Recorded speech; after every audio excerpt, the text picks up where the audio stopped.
Hello everyone, welcome to this video. Welcome to CLAT point. तो guys, I hope आपकी CLAT की preparation काफी ज्यादा अच्छी चल रही होगी। और अगर आप एक ऐसे कैंडिडेट हो जो क्लैट 2025 के लिए तैयारी करना चाह रहा है या तैयारी कर रहा है, तो ये वीडियो आपके लिए बहुत ही ज्यादा महत्वपूर्ण होने वाली है, क्योंकि इस वीडियो में हम लोग यही डिस्कस करने वाले हैं कि ये जो क्लैट 2025 है, जिसका एग्जाम अगले साल दिसंबर में होगा, उसके लिए कैसे प्रिपरेशन करना है, क्या स्ट्रेटेजी अप्लाई करनी है और क्या सोर्सेज को आप रेफर कर सकते हो, यही सब पूरा सब कुछ जानेंगे इस वीडियो में। तो अगर आप क्लैट 2025 यूजी एग्जाम के अगर एस्पिरेंट हो तो इस वीडियो को कहीं से भी स्किप मत करिएगा। और वीडियो स्टार्ट करने से पहले मैं आपको हमारे कोर्सेज से इंट्रोड्यूस करवाना चाहूंगा।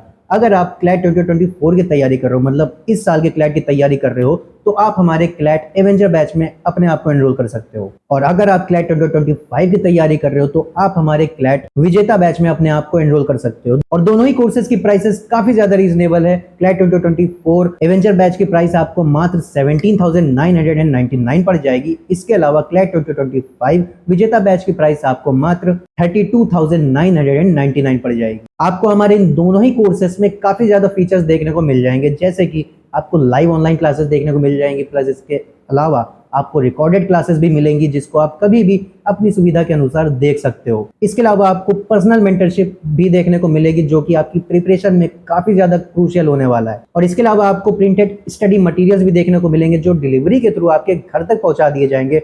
और इसके अलावा आपको काफी सारे मॉक टेस्ट भी देखने को मिलेंगे, जिससे आप बड़े ही आराम से अपनी प्रैक्टिस भी कर सकते हो। और इन कोर्सेज में सिर्फ इतना ही नहीं है, इसके अलावा भी काफी सारे फीचर्स है, जिसको आप चेकआउट कर सकते हो हमारे क्लैट पॉइंट ऐप पे जाके, जिसकी लिंक आपको डिस्क्रिप्शन में मिल जाएगी। So you can definitely consider us. अब वापस से आते हैं टॉपिक पे। अब चलिए, प्रिपरेशन के बारे में जानने से पहले सबसे पहले ये जान लेते हैं कि जो क्लैट का एग्जाम है उसका पैटर्न क्या है। तो देखिए, क्लैट का पैटर्न कुछ इस तरह से है कि आपको इस एग्जाम में अराउंड 120 क्वेश्चंस देखने को मिलेंगे, जिसमें अगर आप एक सवाल का जवाब सही दोगे तो आपको 1 नंबर मिलेगा, और अगर आप सवाल का जवाब गलत करोगे तो आपके -0.25 की नेगेटिव मार्किंग रहेगी। इस पूरे पेपर को सॉल्व करने के लिए आपको 2 घंटा दिया जाएगा, मतलब 120 मिनट्स दिए जाएंगे। आपको इस एग्जाम में एमसीक्यू बेस्ड क्वेश्चंस देखने को मिलेंगे, मतलब एक क्वेश्चन होगा, उसके लिए आपको 4 ऑप्शन दिए जाएंगे और सही आंसर आपको मार्क करना होगा। और इस एग्जाम में आपको पैसेज बेस्ड क्वेश्चंस देखने को मिलेंगे, मतलब एक पैसेज आपको दिया जाएगा जिसको आपको पढ़ना होगा, उसके बाद आपको 4 से 5 क्वेश्चंस देखने को मिलेंगे जो कि उस पैसेज के ऊपर बेस्ड होंगे, और आपको उन क्वेश्चंस का जवाब देना होगा। इस एग्जाम में क्वेश्चंस का डिवीजन 5 सेक्शंस में होने वाला है। पहला सेक्शन आपका होगा आरसी रीडिंग कॉम्प्रिहेंशन, दूसरा आपका होगा जीके करंट अफेयर्स, तीसरा आपका होगा लीगल रीजनिंग, और जो फोर्थ होगा वो आपका होगा क्रिटिकल रीजनिंग, और जो लास्ट सेक्शन है वो आपका डेटा इंटरप्रिटेशन है। तो ये पूरा आपका होने वाला है क्लैट एग्जाम का पैटर्न। अब चलिए प्रिपरेशन की बात करते हैं। अब देखिए, जो एग्जाम है ना, जो मैंने आपको 5 सेक्शंस बताए, उनमें से 3 सेक्शंस ऐसे हैं जिसमें आपको रीडिंग बहुत ज्यादा करनी पड़ेगी। जैसे रीडिंग कॉम्प्रिहेंशन हो गया, आपको कॉम्प्रिहेंशन दिया जाएगा, लंबे लंबे होंगे, आपको कम टाइम में उससे जल्दी से जल्दी पढ़ना होगा। इसके अलावा जो लीगल रीजनिंग क्वेश्चन है, उसमें पैसेज बेस्ड क्वेश्चन होगा, उसमें भी आपको काफी ज्यादा रीडिंग करनी पड़ेगी। इसके बाद जो क्रिटिकल रीजनिंग है, उसमें भी आपको काफी ज्यादा रीडिंग करनी पड़ेगी। तो मतलब कुल मिलाकर मैं ये कहना चाहता हूँ कि 5 सेक्शन में से ये जो 3 सेक्शन है, ये काफी ज्यादा रीडिंग इंटेंसिव है, और इन सेक्शंस में आपको रीडिंग काफी ज्यादा करनी पड़ेगी, बहुत ही स्पीड में रीडिंग करनी होगी, कम समय में ज्यादा रीडिंग करनी होगी, तभी आप इस एग्जाम को क्रैक कर पाओगे। तो प्रिपरेशन की आपकी शुरुआत भी यही से होती है कि आपको अपनी रीडिंग स्किल्स और इंग्लिश के ऊपर काफी ज्यादा वर्क करना पड़ेगा। और इस एग्जाम में जनरली यही होता है कि जिसकी इंग्लिश ज्यादा अच्छी होती है, रीडिंग स्किल जिसकी ज्यादा अच्छी होती है, उसको एक एज मिलती है इस एग्जाम में। और अगर कोई कैंडिडेट ऐसा है जिसकी रीडिंग स्किल उतनी अच्छी नहीं है, इंग्लिश उतनी अच्छी नहीं है, या कैंडिडेट ऐसा है कि वो हिंदी मीडियम को बिलोंग करता है, तो कहीं ना कहीं वो डिसएडवांटेज पे रहता है इस एग्जाम में। तो इसलिए अगर आपकी रीडिंग स्किल कमजोर है, इंग्लिश कमजोर है, तो आपको उसके ऊपर स्पेशल एम्फेसिस देना पड़ेगा अपनी प्रिपरेशन के दौरान। और अगर आप ऐसा नहीं करते हो तो आप इस क्लैट की रेस से बाहर हो जाओगे। तो देखिए, प्रिपरेशन में पहली चीज तो हम लोगों ने समझ लिया कि ये जो क्लैट का एग्जाम है वो रीडिंग इंटेंसिव है, काफी ज्यादा रीडिंग करनी होगी। तो इसलिए सबसे पहले आपको अपनी रीडिंग स्किल्स को इंप्रूव करनी होगी। लेकिन यहाँ पे सबसे बड़ा सवाल आता है कि अपनी रीडिंग स्किल्स और इंग्लिश को इंप्रूव कहाँ से करें। तो देखिए, इसका आंसर सिंपल है, और पहला ऑप्शन तो आपके पास काफी ज्यादा सिंपल है कि आप इंग्लिश बुक्स को रेफर कर सकते हो, कोई नॉवल पढ़ सकते हो। तो वो आपकी रीडिंग स्पीड में काफी ज्यादा हेल्प करने वाला है, वोकैबुलरी में भी काफी ज्यादा हेल्प करेगा, इंग्लिश में काफी ज्यादा हेल्प करेगा। तो ये आप कर सकते हो, लेकिन इससे ज्यादा मैं आपको ये रेकमेंड करना चाहूंगा कि आप बुक की जगह न्यूज़पेपर रीडिंग को रेफर कर सकते हो, जैसे कि द हिंदू न्यूज़पेपर हो गया, इंडियन एक्सप्रेस न्यूज़पेपर हो गया। आप उनको डेली बेसिस पे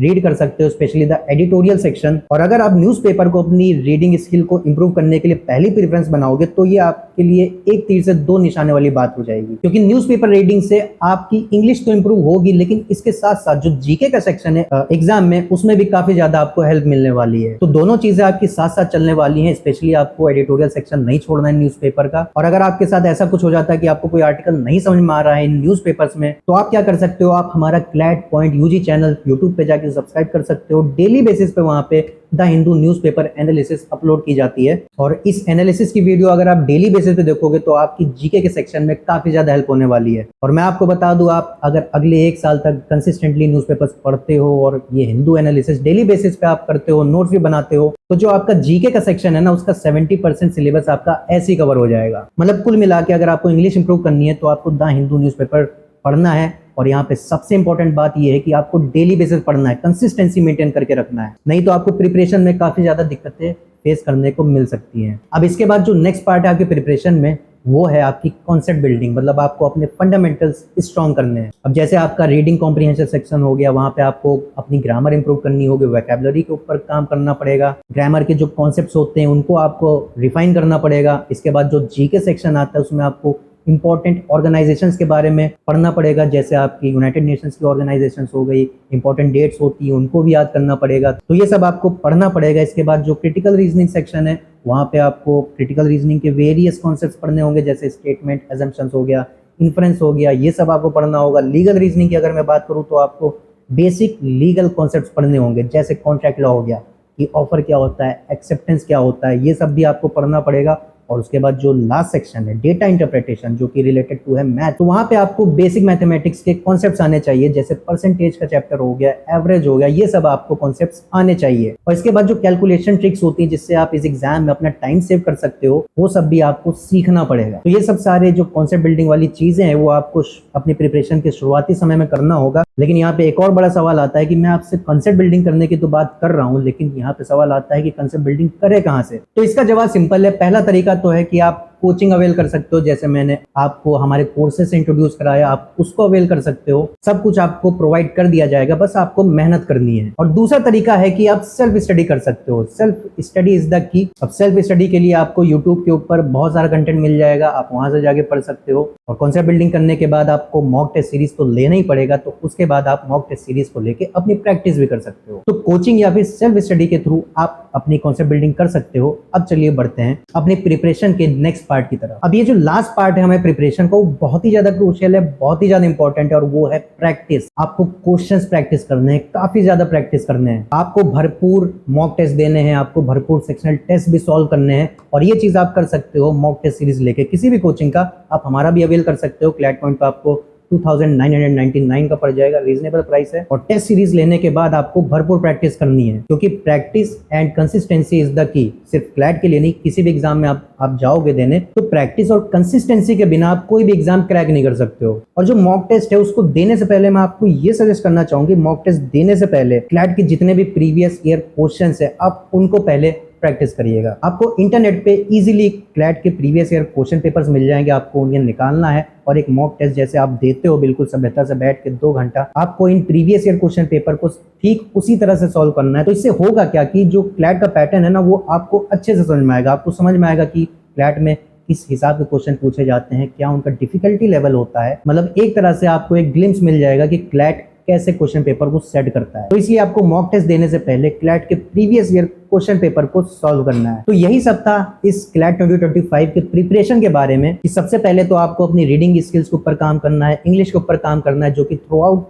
द प्रिपरेशन चलेगा। और इसके साथ ही साथ आपको कॉन्सेप्ट बिल्डिंग भी करनी है, उसके सोर्सेस मैंने आपको बता दिया कैसे करना है। और इसके अलावा आपको प्रैक्टिस करना है, उसको बिल्कुल भी इग्नोर नहीं करना है, नहीं तो इस एग्जाम को क्रैक करने में बहुत ही ज्यादा आपको समस्या फेस करने को मिलेंगी। अब मैं आपके साथ कुछ टिप्स को शेयर करना चाहता हूं, जो कि आपकी इस क्लैट प्रिपरेशन की जर्नी में काफी ज्यादा क्रूशियल होने वाली है और आपको काफी ज्यादा हेल्प करने वाली है। तो जो पहली टिप है वो ये है कि आपको अपनी क्लैट की प्रिपरेशन की जर्नी में कंसिस्टेंसी को मेंटेन करके रखना है। आप अपनी प्रिपरेशन के लिए डेली बेसिस के लिए जो भी रूटीन बनाते हो, आपको कंसिस्टेंटली उसको फॉलो करना है। जैसे फॉर एग्जांपल, अगर आपके रूटीन में ये है कि आपको डेली न्यूज़पेपर पढ़ना है, तो आपको डेली बेसिस पर पढ़ना ही पढ़ना है, उसको स्किप नहीं करना है। अगर आप 1 या 2 मॉक्स हर हफ्ते टारगेट बनाते हो देने का, तो वो चीज आपको फॉलो करना है, उसको बिल्कुल नहीं स्किप करना है। मतलब कुल मिला के कहने का मतलब ये है कि आपकी रूटीन में जो भी चीजें हैं उसको कंसिस्टेंटली परफॉर्म करना है, because consistency is the key to success. अब जो दूसरी टिप है इसके बाद, वो भी काफी ज्यादा इंपॉर्टेंट है और क्रूशियल है, और वो ये है कि आप जितने भी जब भी मॉक देना उसकी